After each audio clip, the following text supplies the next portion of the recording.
नमस्कार दोस्तों, स्वागत है आपका हिंदी नॉलेज शो में। तो दोस्तों, आज भारत ने फ्रांस पर बहुत बड़ा एक्शन लिया है और इसे इतनी बड़ी कार्रवाई इसलिए भी माना जा रहा है कि अब से मात्र 2-3 दिन पहले फ्रांस की जो रक्षा मंत्री वो भारत आई थी और उसके तुरंत बाद भारत ने इतना ज्यादा बड़ा एक्शन लिया है। इससे साफ पता चलता है कि जब फ्रांसीसी रक्षा मंत्री भारत आई थी तो ये मुद्दा उस समय सुलझ नहीं पाया था और इसीलिए भारत ने अब सख्त रुख अपना लिया है, क्योंकि भारत इस मुद्दे को लेकर फ्रांस और फ्रांसीसी कंपनियों से बहुत ही ज्यादा गुस्सा है। और जब मैं आपको इसका कारण बताऊंगा ना, तो आप भी यही कहेंगे कि फ्रांसीसी कंपनियों का जो रवैया था उसके लिहाज से भारत ने बिल्कुल सटीक कार्रवाई करी है। तो चलिए अब बिना टाइम वेस्ट के वीडियो को शुरू करते हैं और जान लेते हैं इस पूरे मामले को डिटेल से।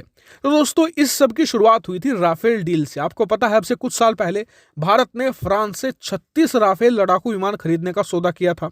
उनमें से ज्यादातर लड़ाकू विमान भारत आ भी चुके हैं। लेकिन जब भारत ने यह डील साइन करी थी ना, तो इसमें एक ऑफसेट क्लोज डाला गया था, जिसके तहत फ्रांसीसी कंपनियों को राफेल लड़ाकू विमान से जुड़ी हुई बहुत सारी टेक्नोलॉजी भारत की सरकारी कंपनियों को ट्रांसफर करनी थी। लेकिन आप जानकर हैरान होंगे कि इतने साल हो चुके हैं, ये पूरी डिलीवरी भी लगभग कंप्लीट होने को आ गई है, लेकिन हमें अब भी एक ढंग की टेक्नोलॉजी फ्रांसीसी कंपनियों की तरफ से नहीं दी गई है। इसके ऊपर से पिछले 2 साल से भारत इन कंपनियों के पीछे भाग रहा है, लेकिन ये कंपनी भारत को कोई सटीक जवाब देने को तैयार नहीं है। हाल ही में जब फ्रांस की रक्षा मंत्री भारत आई थी, तब भी भारत ने मुद्दा उनके सामने उठाया कि जी, आपकी कंपनियों का रवैया बहुत ढुलमुल है, वो हमें टेक्नोलॉजी नहीं दे रहे हैं जो तय हुआ था, और ये सरासर वादा खिलाफी है, आप इसमें कुछ कीजिए। लेकिन फ्रांसीसी सरकार का भी रवैया यहाँ पर बहुत ही सुस्त था। ऐसे में भारत को अब कड़ा एक्शन लेना ही था और भारत ने ये एक्शन लिया है। दरअसल भारत ने फ्रांस की उन तमाम कंपनियों पर जुर्माना लगा दिया है जो भारत को यहाँ पर टेक्नोलॉजी नहीं दे रही थी, और जुर्माना बताया जा रहा है कि भारत ने भारी भरकम लगाया है। हालांकि आप में से कई लोग कहेंगे कि जो फ्रांसीसी कंपनियां हमें टेक्नोलॉजी देने को तैयार नहीं है, वो जुर्माना कहां से देंगी। तो इसका इंतजाम भारत ने कई साल पहले तभी कर लिया था जब ये डील साइन करी थी।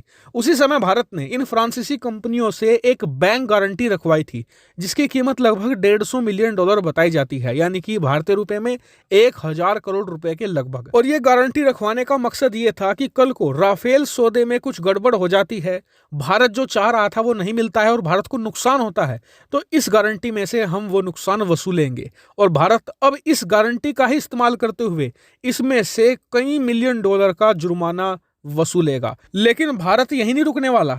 अगर ये कंपनियां फिर भी भारत को टेक्नोलॉजी नहीं देती है जो सौदे के तहत तय हुई थी, तो फिर इन पर और ज्यादा जुर्माना तो लगेगा ही लगेगा। साथ ही भारत इनसे और ज्यादा राफेल नहीं खरीदेगा, भारत इन्हें कोई रक्षा सौदा भी नहीं देगा, और पूरी संभावना है कि भारत यहां पर एक्सट्रीम कार्रवाई भी कर सकता है इन कंपनियों को ब्लैकलिस्ट करके, यानी कि भविष्य में इनसे कोई हथियार ही ना खरीदे। और मेरे हिसाब से बिल्कुल सही कदम है। भारत ने एक वार्निंग जुर्माना लगाकर दे दी है, अगर फिर भी नहीं सुधरे तो इन पर कठोर से कठोर कार्रवाई की जाए और इन कंपनियों को भी और इनके अलावा दुनिया भर में जितनी भी रक्षा कंपनियां हैं उन्हें साफ संदेश भेजा जाए कि भारत से दगाबाजी करने का अंजाम क्या हो सकता है। वहीं मुझे पूरी उम्मीद है कि इस कार्रवाई के बाद फ्रांसीसी सरकार की भी आंखें और कानें खुल गई होंगी, वो अपनी कंपनियों पर समय रहते लगाम कसेगी। हालांकि इस पूरे मामले पर आपका क्या व्यू पॉइंट है, कमेंट करके जरूर बताएगा। साथ ही वीडियो को शेयर कीजिएगा और प्लीज चैनल को सब्सक्राइब कीजिएगा। फिलहाल वीडियो में इतना ही। Thank you very much for watching video.